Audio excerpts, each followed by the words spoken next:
Good morning, everyone. This is Jeffy Kennedy, author of fantasy romance and romantic fantasy. I'm here with my first cup of coffee.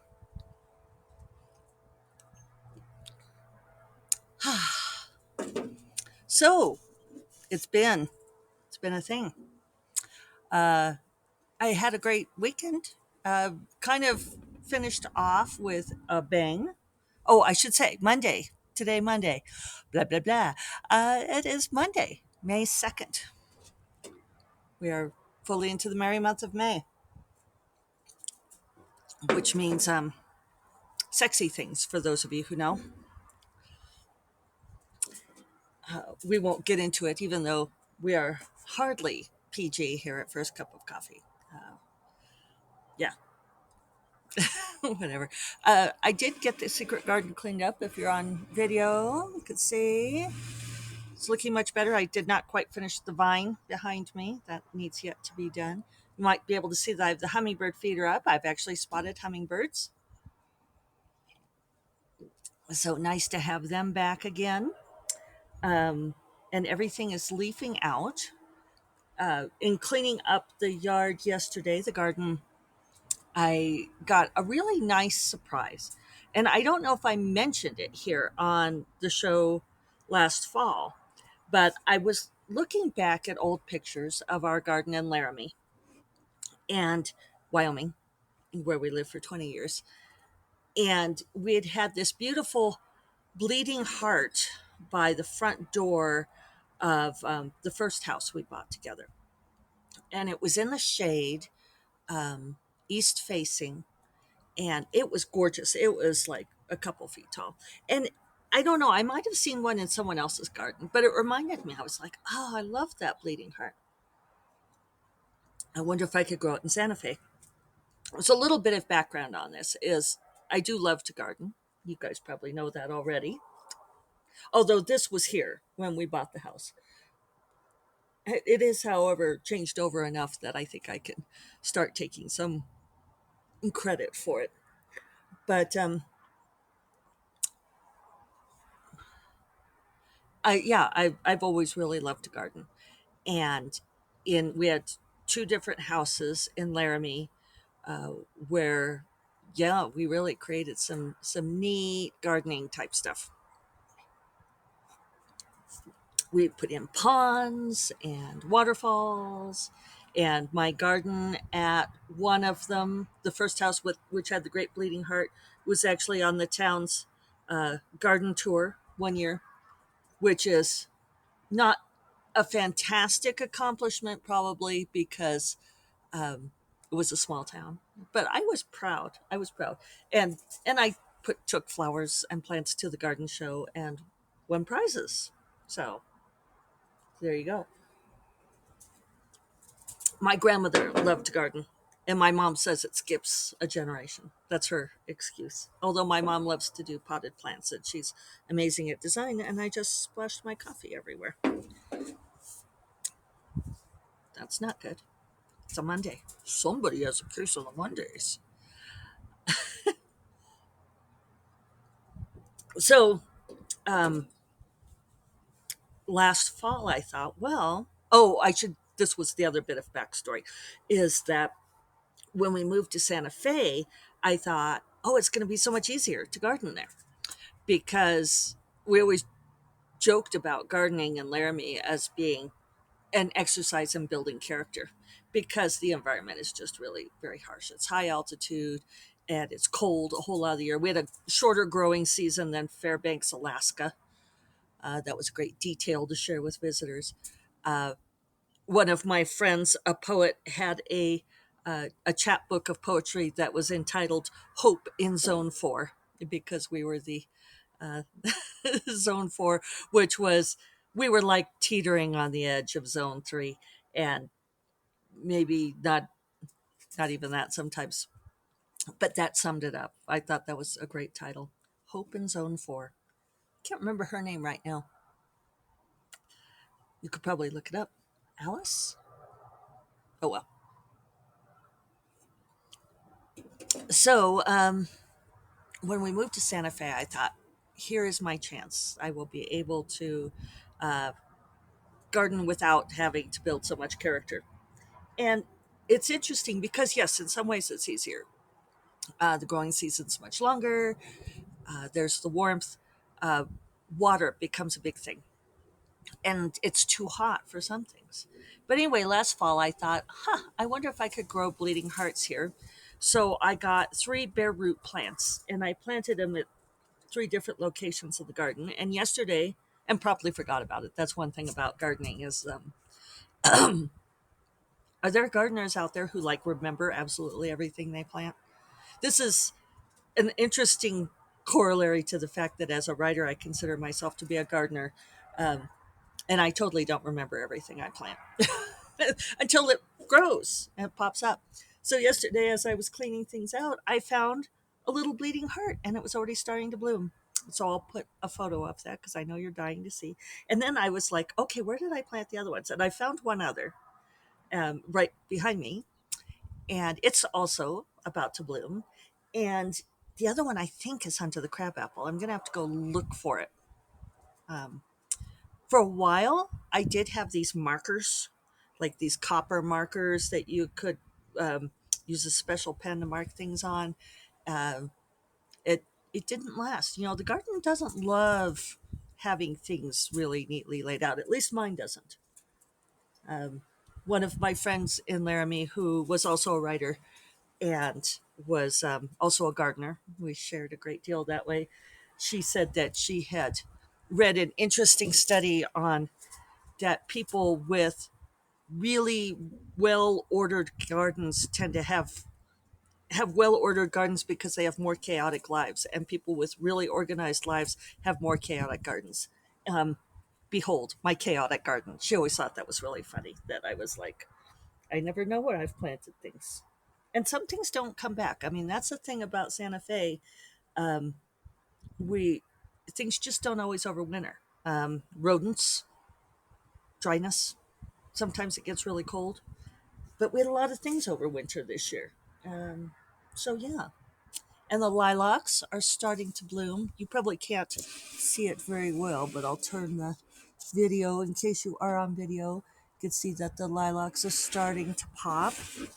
So that's cool. So yeah, I got that all finished by yesterday afternoon and showered off and was enjoying the grape arbor and got a call from my stepsister that my parents were in a car wreck. They're both okay, more or less okay. Totaled the car. This kid going really, really fast. Um, they were going through, they'd stopped at a stop sign and were going through the intersection. And my mom keeps calling him a kid. We don't know how old he is. But he was going really fast and slammed into them, spun them around. Um, Stepdad had to stay the night in the hospital. He's generally okay. His blood pressure is high, and my mom sent me pictures of the car, and the airbags had gone off. And on his, so he was driving on his side. The blood is on the airbags. He got a big hematoma on his arm and his leg, and they had to lance it, and then we're having trouble stopping the bleeding and all of that. So stay tuned. My stepsister is funny because the couple of times that something like this has happened, she calls me, which she almost never calls me. We usually text. She calls me and she says, "So have you talked to your mother lately?" And the second time she's asked me that, and I know, and I laughed at her for it later because and she said, "Well, I don't know what you already know." And I'm like, "Yeah, I know. I understand why you're asking it." It's still funny because now I know if Hope calls me and says, "Have you talked to your mother?" That means that something has happened. So, so that was our big thing. Um, I talked to my mom this morning, and she did get good sleep, so that's something. She's was really shaken up, and so we'll just see how things go. I asked her if she wants me to come to Tucson, and she said not yet. So, um, but if you're listening to this, Mom, I will. A couple other things. This is just like back to our usual programming. Um, I've started listening to poetry. This is a new thing, and it's amazingly, immensely gratifying and well refilling. I don't know why I didn't think of this before. So some of this came out of the rabbit hole of reading this biography of Elizabeth Barrett Browning and Robert Browning. I think it's funny because the transcript always makes Browning lowercase. I have to go in and fix it. I don't catch them all, but they obviously were poets and married to each other, and it was fascinating to read. And there were some excerpts of their poetry, but it mostly focused on them, and talked about some like their works in context of what was going on in their lives at the time and their relationship and so forth. So after I finished the book, which I think I finished on Friday, something like that, I went and looked up a few of the poems because I wanted to see what, um, just get the context for it. Some of them I knew already, some I did not. I was, of course, familiar with How Do I Love Thee? Let Me Count the Ways, although I don't know that I'd ever really read the whole poem and paid attention to it. So as I was looking that up, Googling on my phone, I got suggestions for hearing people read. And so I'd read the poem. Um, it's not called How Do I Love Thee, but I can't recall what it's called right now, what the actual title is. And I listened to a famous actress, Helen Mirren. Helen Mirren read it. And it was lovely hearing her reading it. And then you know how it is when you start Googling things. I got the very helpful suggestion of, did I want to hear my bestie, Tom Hiddleston, read me some poems? And I thought that that one was going to be in it, but it was, it was not. That was like a red herring on the keywords, but still delightful. And I listened to this 30-minute thing, and I'll try to remember to post it in the show notes because it's well worth listening to. It's a collection of poems read by Tom Hiddleston, who does a great job of reading. He's got a lovely voice too. And and it was some poems that I was familiar with from school and so forth, and other ones that I was not. And I was getting ready in the morning, like doing my skincare routine and all of that. It's a little breezy this morning. You can kind of see my hair's flying around. It's supposed to be windy today, alas, which at least keeps the smoke off. We do have a fire up in the Yemez Mountains, which transcript will not get right, up near Los Alamos. And Saturday, our air was listed as unhealthy. So I just stayed in on Saturday. But then, fortunately, wind shifted direction and it moved out. So I was able to be out here on yesterday. So that was a positive. Um, what were we saying? Oh, the poems. So I was listening to these poems and just found it really stimulating and invigorating. And I'd never thought of that as being a thing for refilling the well. And when I was on poetry.org looking up some of these poems, they had pop ups, and I reflexively close pop ups because I hate pop ups and I hate that we can't stop them anymore.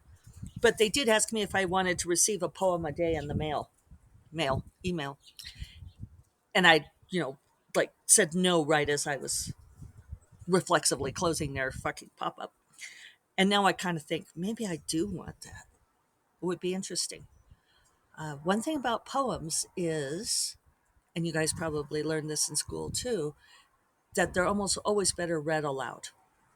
And I learned to read a poem 3 times, right? You read it through, um, just to get the poem in once, and then you read it through much more carefully, parsing it for sense, and then a third time again faster. And one of those, and I'll usually the last time read it out loud, or the first time even. I just get poems much better if I read them aloud. So listening to other people read them is great. And I one of the ones that Tom Hiddleston read was the love song of J. Alfred Prufrock, from which I recognized many, many lines, and I'm sure I had to have studied it at some point in school. but I'd never paid that much attention to it. And again, this is something about, what we bring to a work. I never knew, probably because I was a dense teenager when I first read that poem or studied it. I think people may have done it for like poetry competition and speech and debate, because I did do poetry one year. I read an Anne Sexton poem, "You Do Not Do, Old Black Shoe." Now that I think about it, I did it like way too dramatically with a blue star on my forehead.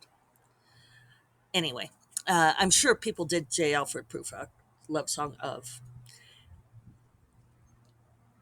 but I never picked up on all the reflections about growing older and how do you feel about love later in life. And it was really enlightening and delightful, and I recommend the listen. My coffee got really cold. It must be chilly out here, chillier than I thought, but we're almost done.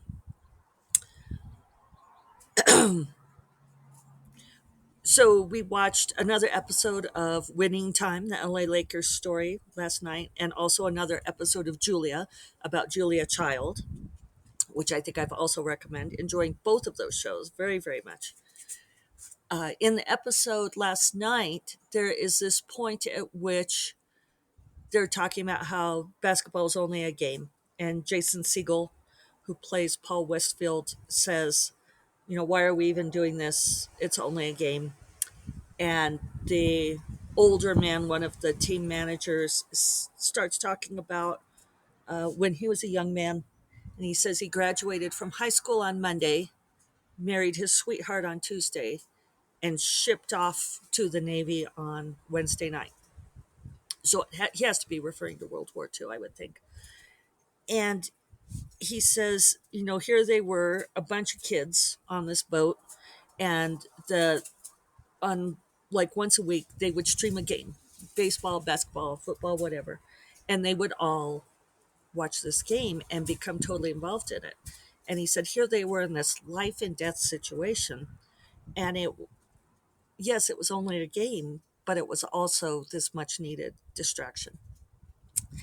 And that really hit me because I've been disdainful of sports in the past, and a few of my friends have called me out on it, and I think rightfully so, because there's nothing wrong with being into sports any more than there's anything wrong with being into romance.